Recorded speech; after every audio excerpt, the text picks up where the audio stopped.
Hello बच्चों, आप सभी का स्वागत है आपके अपने यूट्यूब चैनल साइकोलॉजी वाले गुरुजी में। तो आज के क्लास में हम जिस महत्वपूर्ण टॉपिक के बारे में बात करने वाले हैं वह है नैदानिक साक्षात्कार। हम देखेंगे आज की वीडियो में कि नैदानिक साक्षात्कार का अर्थ एवं स्वरूप क्या होता है, इसके उद्देश्य क्या है, इसके प्रकार क्या हैं, साथ ही साथ हम इसकी अवस्थाएँ और उपयोगिता और सीमाएँ भी आज की वीडियो में बात करने वाले हैं। यानी कि आपको नैदानिक साक्षात्कार के बारे में डिटेल वीडियो आज की मिलने वाली है, इसलिए वीडियो को आप लास्ट तक जरूर देखिएगा। अगर आप चैनल पर नए हैं तो चैनल को सब्सक्राइब जरूर कर दीजिएगा, क्योंकि इस चैनल पर आपको साइकोलॉजी से रिलेटेड इसी प्रकार के कंटेंट देखने को मिलते रहते हैं। ये आपका टॉपिक हो जाएगा एमए सेकेंड ईयर सेमेस्टर मनोविज्ञान पेपर 4 जिसका नाम है साइको डायग्नोस्टिक टेक्निक। इसके अंतर्गत न्यूज सेकेंड का ये टॉपिक है। तो चलिए बिना किसी देरी के क्लास को अपने शुरू करते हैं। तो देखिए, नैदानिक साक्षात्कार। साक्षात्कार क्या होता है? साक्षात्कार होता है कि दो लोगों के बीच आमने सामने बैठकर परस्पर वार्तालाप करने की प्रक्रिया को हम साक्षात्कार करते हैं। अब बात आता है कि नैदानिक साक्षात्कार होता है तो क्या होता है, तो इसके लिए इसका हम अर्थ और परिभाषा देख लेते हैं। तो देखिए, साक्षात्कार नैदानिक मूल्यांकन तथा मनोचिकित्सा के लिए एक महत्वपूर्ण प्रविधि माना गया है।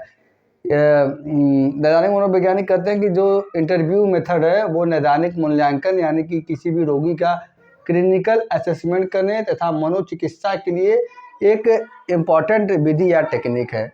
इसमें रोगी तथा चिकित्सक के बीच प्रत्यक्ष रूप से एक आमने सामने परिस्थिति में एक निश्चित उद्देश्य के साथ अंतःक्रिया की जाती है। कहने के तात्पर्य इसमें क्या है, नैदानिक साक्षात्कार में क्या होता है, रोगी तथा चिकित्सक के बीच प्रत्यक्ष रूप से आमने सामने की परिस्थिति में एक निश्चित उद्देश्य के साथ अंतःक्रिया की जाती है। यानी कि नैदानिक जो साक्षात्कार होता है उसमें क्या होता है, जो नैदानिक मनोवैज्ञानिक होता है वो क्या होता है कि आमने सामने बैठकर रोगी एक तरफ होता है और नैदानिक मनोवैज्ञानिक या मनोचिकित्सक दूसरे तरफ होता है। तो दोनों लोग आमने सामने बैठकर एक निश्चित उद्देश्य के साथ आपस में परस्पर वार्तालाप करते हैं। तो आइए आप परिभाषा जान लेते हैं। तो देखिए, परिभाषा कोर्चिन 1986 कहते हैं कि साक्षात्कार नैदानिक या अन्य एक उद्देश्य के साथ किया गया बातचीत है। ये कहते हैं कोर्चिन की साक्षात्कार क्या है, नैदानिक या अन्य उद्देश्य के लिए एक साथ बैठकर बातचीत किया जाता है। कोर्चिन 1986 कहते हैं कि जो साक्षात्कार विधि है वो नैदानिक मनोवैज्ञानिकों या मनोचिकित्सकों द्वारा एक निश्चित उद्देश्य को ध्यान में रखते हुए आपस में वार्तालाप करने की प्रक्रिया है। मर्फी तथा डेविड सोफर 1988 कहते हैं कि नैदानिक साक्षात्कार परीक्षक एवं परीक्षार्थी के बीच एक कम संरचित अंतःक्रिया है। इनका एक कहने के तात्पर्य है कि यहाँ पे इन्होंने परीक्षक एवं परीक्षार्थी का यूज किया है। तो नैदानिक साक्षात्कार में परीक्षक कौन हो जाएगा, आपका नैदानिक मनोवैज्ञानिक या मनोचिकित्सक हो जाएगा, और परीक्षार्थी कौन हो जाएगा, आपका रोगी हो जाएगा। इन दोनों के बीच क्या है, एक दूसरे के साथ अंतःक्रिया की प्रक्रिया इसको बताया है। तो ये बात रहा नैदानिक साक्षात्कार का अर्थ एवं परिभाषा के बारे में। अब हम बात करते हैं कि नैदानिक साक्षात्कार का उद्देश्य क्या होता है। तो नैदानिक मनोवैज्ञानिकों ने नैदानिक साक्षात्कार के कुछ उद्देश्य बताए हैं जो इस प्रकार है। सबसे पहला है नैदानिक मूल्यांकन के अलावा नैदानिक कार्य को संपन्न करने के लिए विश्वसनीय अंतर्व्यक्तिक संबंध स्थापित कराना। ये करें सबसे पहला उद्देश्य क्या है, इसके द्वारा तो नैदानिक मूल्यांकन की प्रक्रिया संपन्न होती है, साथ ही साथ नैदानिक कार्य को संपन्न कराने के लिए विश्वसनीय अंतर्व्यक्तिक संबंध स्थापित कराना भी क्या है, नैदानिक साक्षात्कार का पहला उद्देश्य। दूसरा है रोगी की समस्याओं के बारे में महत्वपूर्ण सूचना प्राप्त करना। जैसा कि आप जानते हैं कि इंटरव्यू होता है, जो क्लिनिकल इंटरव्यू होता है उसमें क्या होता है, रोगी के बारे में महत्वपूर्ण सूचना प्राप्त करता है मनोचिकित्सक। तीसरा है उपचार गृह के कार्यों, चिकित्सा तथा अन्य किसी तरह की नैदानिक कार्यक्रम से सभी को अवगत कराना।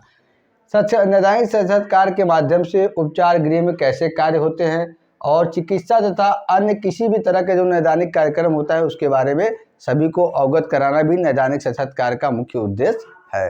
तो नैदानिक साक्षात्कार का जो उद्देश्य था उसके बारे में हमने आपको डिटेल में बताया। अब हम बात करेंगे कि नैदानिक साक्षात्कार के प्रकार क्या होते हैं।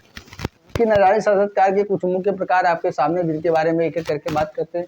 देखिए, संरचित नैदानिक साक्षात्कार क्या होता है, यह एक ऐसा साक्षात्कार होता है जिसमें क्या होते हैं, प्रश्नों की संख्या और प्रश्न क्या होता है पहले से डिसाइड होते हैं, और उन्हीं प्रश्नों को क्या है नैदानिक मनोवैज्ञानिक या मनोचिकित्सक रोगी से पूछता जाता है और उनका जो भी रिस्पांस होता है उसे क्या है पॉइंट आउट या नोट करता जाता है। इसको हम बोलते हैं संरचित। दूसरा क्या है, अर्ध संरचित नैदानिक साक्षात्कार। यह नैदानिक साक्षात्कार का वह प्रकार है जिसमें प्रश्नों की संख्या पहले से डिसाइड तो होती है, लेकिन क्या होता है कि जब साक्षात्कार होता है तो उसमें क्या है, ये सुविधा होता है कि जो नैदानिक मनोवैज्ञानिक या मनोचिकित्सक है वो प्रश्नों को घटा बढ़ा सकता है। ठीक है, इसलिए इसको अर्ध संरचित बोलते हैं। असंरचित क्या होता है, संरचित का उल्टा होता है। यह संरचित नैदानिक साक्षात्कार वह प्रकार है साक्षात्कार का जिसमें क्या होता है, न प्रश्नों की संख्या पहले डिसाइड होती है, न प्रश्न डिसाइड होते हैं। जब एक मनोचिकित्सक या नैदानिक मनोवैज्ञानिक रोगी का इंटरव्यू लेता है तो जो भी प्रश्न उसके दिमाग में आते हैं वो पूछता है और उसका रिस्पांस रोगी के जैसा होता है। कभी कभी उससे संबंधित भी प्रश्न क्या है वो पूछता है। निदान सूचक साक्षात्कार उस साक्षात्कार को कहते हैं जिसमें रोगी की जो समस्याएं हैं उनको परिलक्षित करके उस समस्याओं का निदान करना है, इसलिए ये इंटरव्यू लिया जाता है।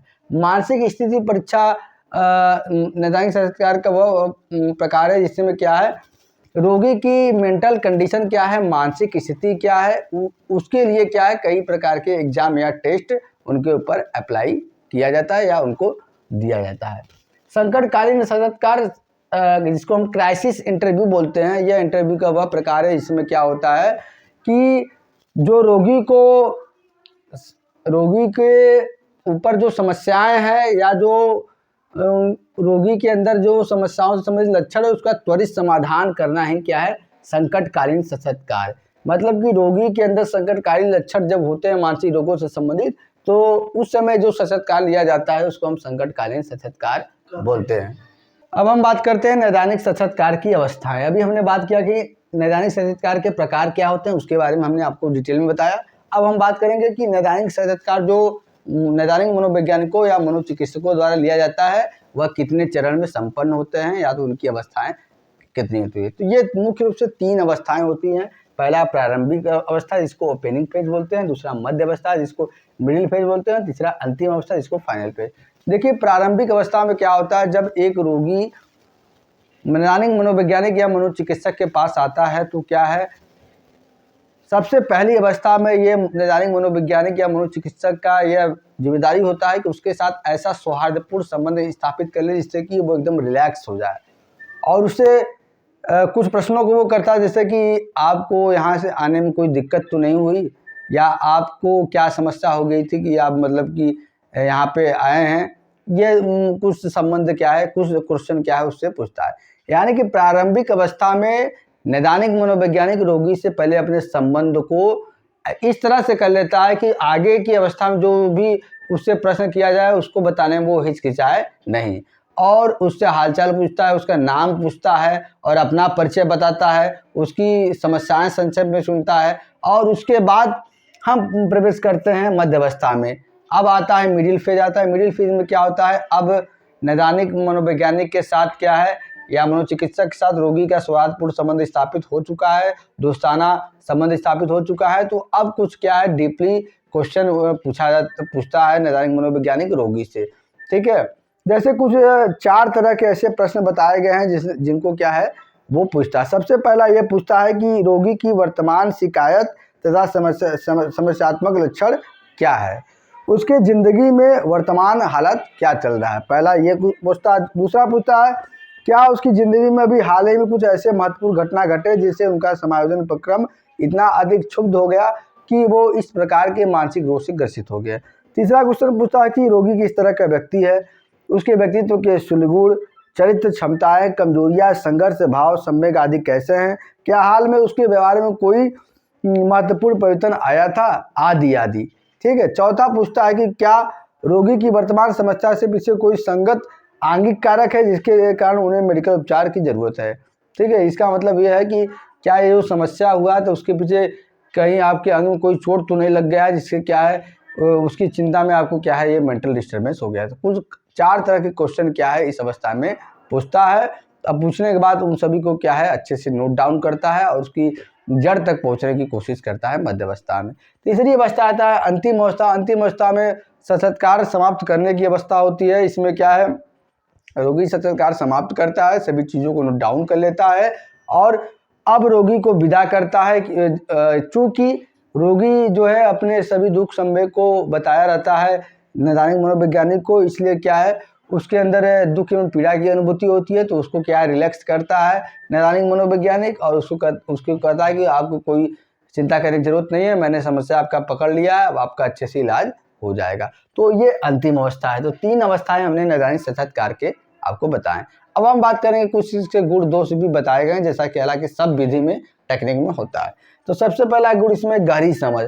नैदानिक साक्षात्कार के माध्यम से एक नैदानिक मनोवैज्ञानिक या मनोचिकित्सक को रोगी के बारे में एक संपूर्ण ज्ञान हो जाता है, यानी कि उसके छोटे छोटे बिंदु पे गहरी समझ उसके अंदर डेवलप हो जाती है। दूसरा, इसमें लचीलापन के गुण पाया जाता है, यानी कि नैदानिक साक्षात्कार रोगी की सुविधा को देखते हुए क्लिनिकल हॉस्पिटल में या तो फिर उसके आवास में भी संपन्न कराया जा सकता है। ठीक है, अब दोष देख लेते हैं। दोष है वस्तुनिष्ठता का अभाव। इसमें क्या है, लोग कहते हैं कि वस्तुनिष्ठता का अभाव पाया जाता है, क्योंकि कभी कभी ऐसा होता है कि रोगी क्या है अपने जो मेन दिक्कत है उसको छुपाकर बाकी चीज़ों को बयान करता है। दूसरा दोष है वो सांस्कृतिक पक्षपात। मतलब इसमें क्या होता है कि रोगी जिस संस्कृति का है, नैदानिक मनोवैज्ञानिक जिस संस्कृति का है, दोनों कहीं ना कहीं आपका जो कल्चरल बैकग्राउंड है वो आपके दिमाग में रहता है। तो जब आप क्वेश्चनिंग करते हैं, जब रिस्पांस करते हैं, तो क्या है वो भी बाइट होता है।